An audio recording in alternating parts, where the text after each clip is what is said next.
Hey guys, and to recap UFC 298, Alexander Volkanovsky versus ILIA Topuria for the featherweight title. Wow, what an event. Still processing everything, surprisingly feeling quite grateful, a little bit not in denial, but a little bit still comprehending the result of the main event, but more the nature of the result. As you know, I'm Australian. I'm a big fan of Volk. I'm really proud of what he's done.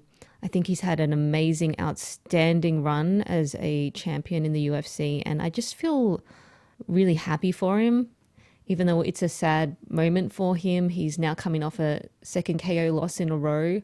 I really feel a bit relieved. It's so weird because champions talk about being relieved once they lose their title, but I feel happy for him, and it's a really weird feeling. But we knew that he wasn't going to be able to stay on top for much longer, and it was a matter of time. But yeah, like I said, I didn't really expect the result to play out exactly the way that it did. But congratulations to ILIA Topuria. He looked amazing in that fight. He is actually a really nice guy. I think the trash talk kind of dirtied up his true self in a way, not for ill or for good, but I think that he's actually a really genuine guy. I feel really happy for him. He performed so well in the fight, which I'll get into. I feel good. It feels good having Volk lose to someone like Topuria. If it was anyone else, it might feel a bit different, but for some reason, I just feel like it was meant to be now that it's happened. And even though it's sad for Volk, now Australia loses their last champion that we had. The golden era of Anzacs is now over because the Aussies and New Zealand folk, we've had a really good run in the UFC because we had Izzy, we had Whitaker, we had Volk just ruling these divisions for the length that they did. And now we don't have any of that. Whitaker's still in play. And so is Volk, but I do think Volk needs a break now. And we've got Jack Della on the rise now at welterweight, but Jack Della's still a little bit untested at that elite level, but we'll find out soon enough against Gilbert Burns where he's at, even though I do feel like Gilbert Burns is maybe at the end of his prime as well, but that's just the nature of the sport. Yeah, so I feel bizarrely satisfied. I knew Volk wasn't going to be on top for a while. We knew his time was coming, but I feel really happy with how he's carried himself. I feel really proud of how he's handled everything, even, with the old man Volk thing, and even with the way he's carried himself and the way he's spoken to the media. Props to both guys. I think it was just a classic. It was a classic championship, and I feel very happy and satisfied with what happened. There was no controversial decision. It was all final. So I am happy with it in that respect. So ILIA, he KOs Volk in the second round at 3 minutes 32. Overall, I thought Volk started really, really well. He started with all the kicking attacks, so low. They started with that head kick and the midsection. And I thought, yes, that's exactly what you need to do. And it looked really good. He kept it up throughout the fight mostly, but he did slow down a bit in the second round with that attack. But that's when ILIA started to come forward more, because the first round, ILIA was very patient. I've written some notes here, so let's see what they say. Yeah, so round one, Volk had loads of great kicking attacks, head, body, legs. It was really great. ILIA was patient. He was powerful in his leg kick, though, and he got Volk off balance, and Volk had to do that spin in the first round.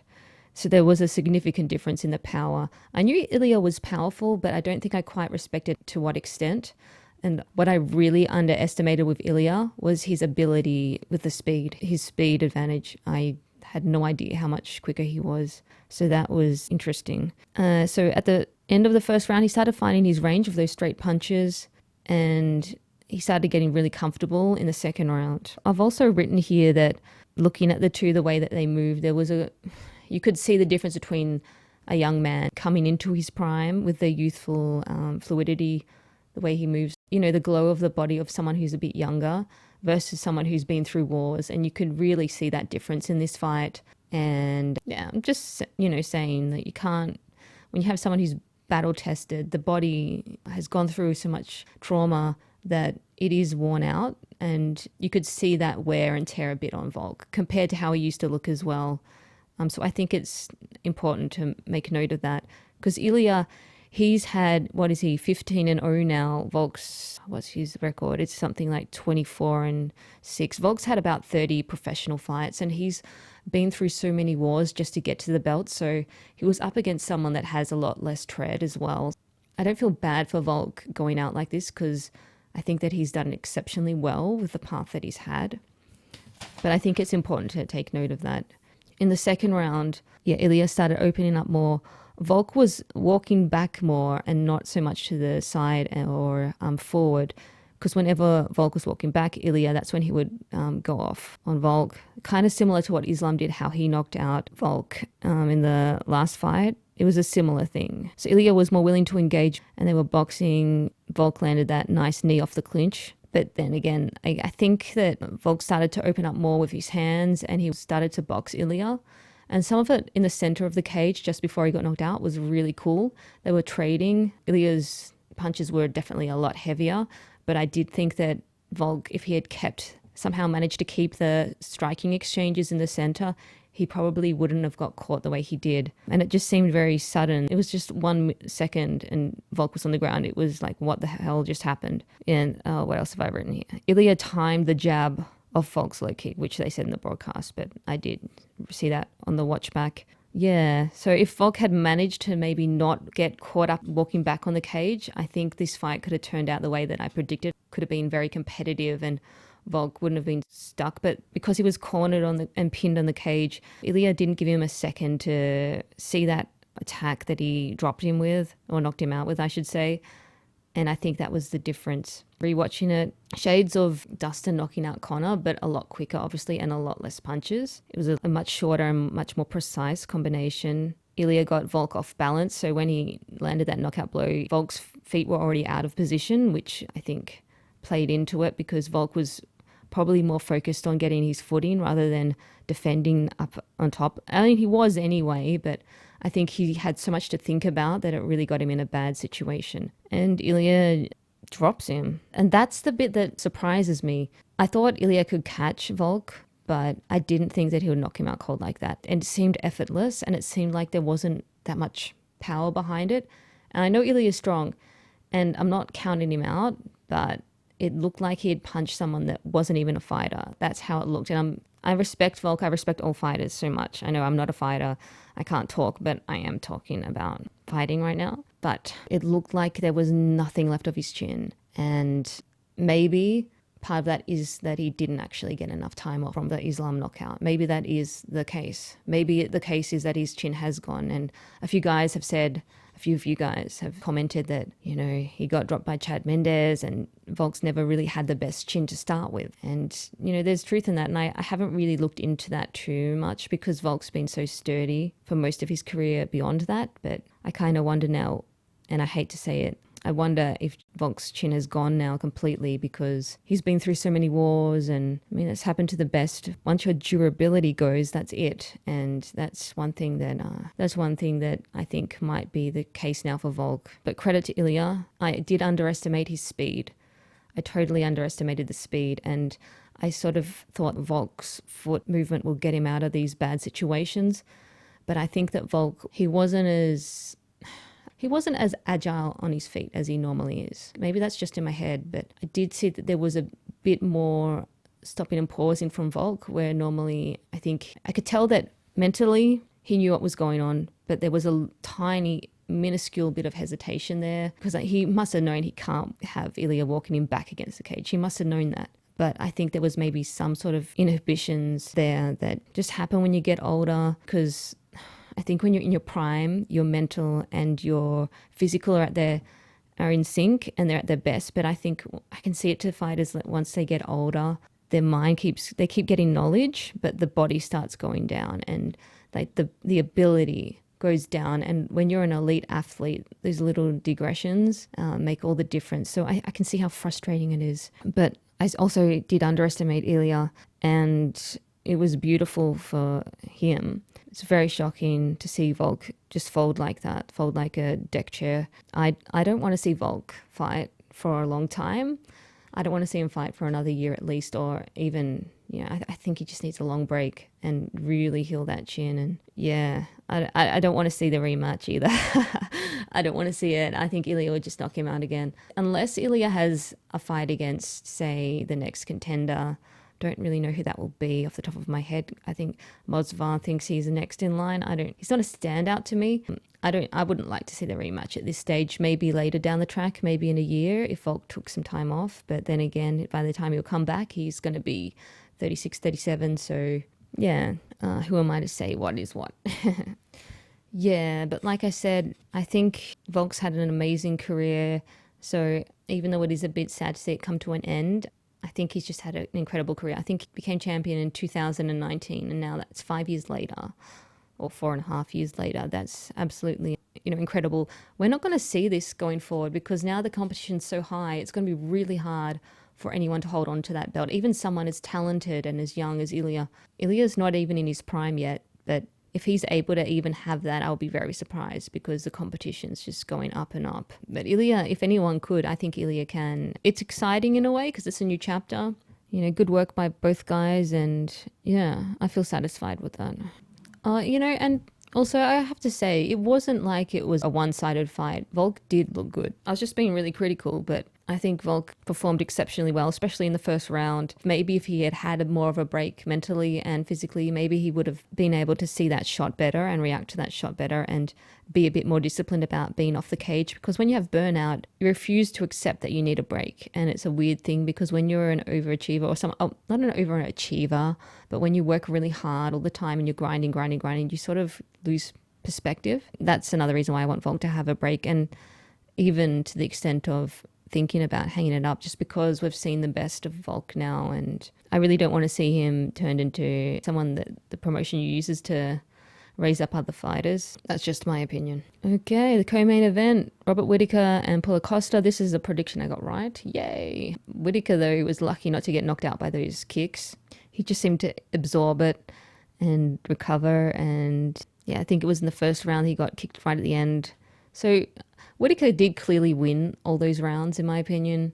Costa had some really good moments, but he ended up gassing out. I thought he might. But I was impressed with Costa being professional for once. It was really good. So if he can keep this up, then perhaps he can get some wins together. I do also think, though, that he's very big for middleweight, which is the problem with his cardio. Every time I've seen him fight, he does gas out very quickly.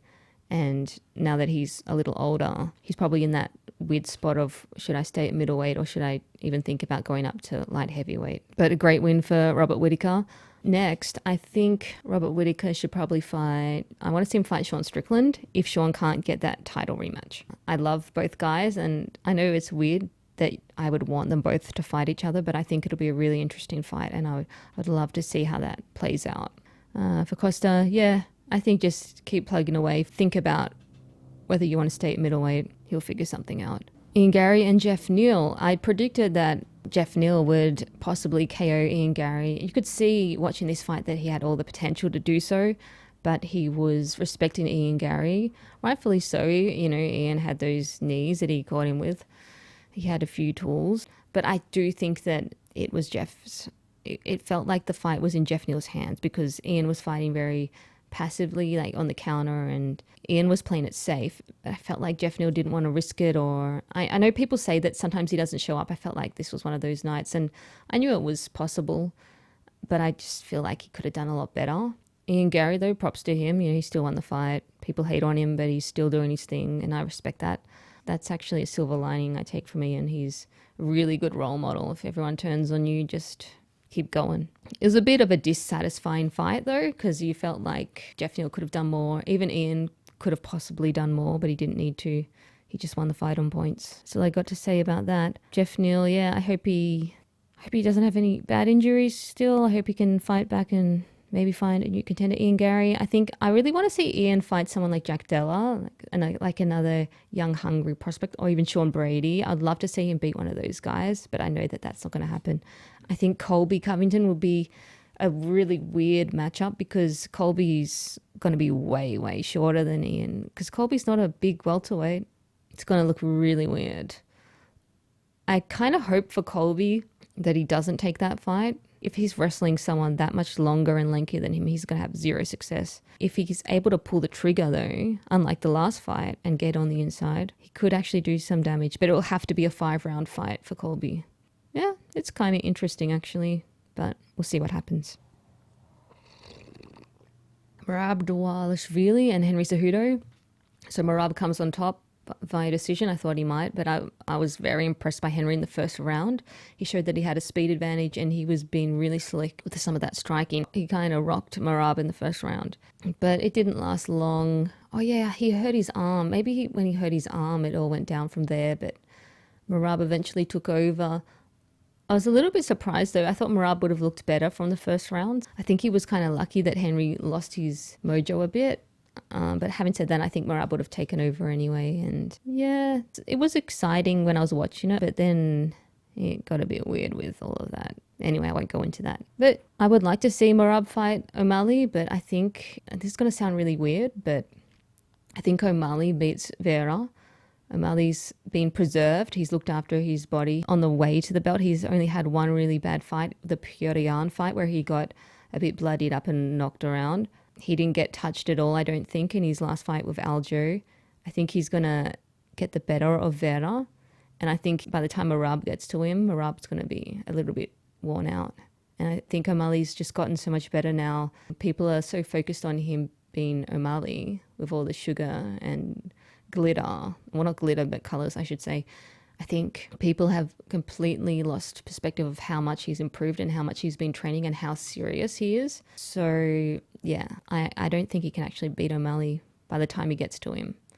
I would love to see O'Malley and Corey Sandhagen, but I don't know if they'll make that fight either. So we're in a bit of a weird log jam at bantamweight, aren't we? Henry said he was going to retire if he lost his fight. We'll see what happens, but he probably should retire. He's pretty much retired anyway. I mean, he only came back for 1 or 2 fights. So. Anthony Fluffy Hernandez submits Roman Kopylov in the second round. I did predict a submission from Fluffy. Fluffy has just got too much relentless pressure and pace, and he fights like a dog. He's got attitude and he's just crazy. Yeah, I think Kopylov, did have some moments in the fight. So much has happened now since that fight. It's hard to remember exactly what happened. But great win for Anthony Hernandez. And it'll be really great to see what he does next. And I'm sure Roman Kopylov will come back from this. He's had a lot of success and he did take this fight on late notice.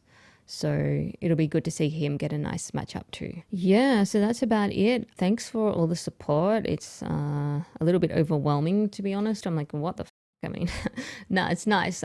It's really nice. Yeah, sorry to everyone that was going for Volk. I know it really sucks, but this is the nature of the sport. We get so used to watching films where the protagonist always wins. But in MMA, you got to realize that there's 2 protagonists and someone has to win, someone has to lose. And I think that's why I really love the sport, because I like the spontaneity of it all and you never know what's going to happen. And I think that's why it's so amazing and even more impressive that you could do something that Volk has done. So we should only be proud of what he's achieved. And he's one of the greatest featherweights of all time, without a doubt, especially in this day and age, in this era. It's going to be very, very hard to replicate that. Anyway, thanks for the support and I'll see you around the traps. Take care. Oh yeah, I did forget to mention that the prelims were pretty damn good. The Mackenzie Dern and Amanda Lemos fight it won fight of the night. I thought it might. That was really impressive. Even though Mackenzie Dern, she nearly got finished in the first round and I thought maybe the fight should have been stopped. She just came back and she was not going to give Lemos an inch, and she fought like a true warrior. And just for someone that had that much belief, she sort of demoralized Amanda Lemos and she got her with a really good shot. And I was just like, you know what? That's amazing. So I became a massive fan of Mackenzie Dern in that fight. And the fight could have gone either way. So that was a really great fight. Also, the Nakamura and who was his opponent? I can't read that. And yes, Nakamura versus Vera was an amazing, very tenseful grappling match. It was just so awkward and wiry and at such high level. It was really great to see, because we don't get to see much of 2 really high level grapplers. And Nakamura won that obviously, but I thought Vera was so tough and he just hung in there and he was making it really awkward. And it would have been nice though to see him. I mean, no, it was a great match, but it was just full on grappling. It was good. Anyway, I think we've got Brandon Moreno and Royval next. So that's going to be a fight night. So that's going to be really awesome. Anyway, take care. See you around the traps.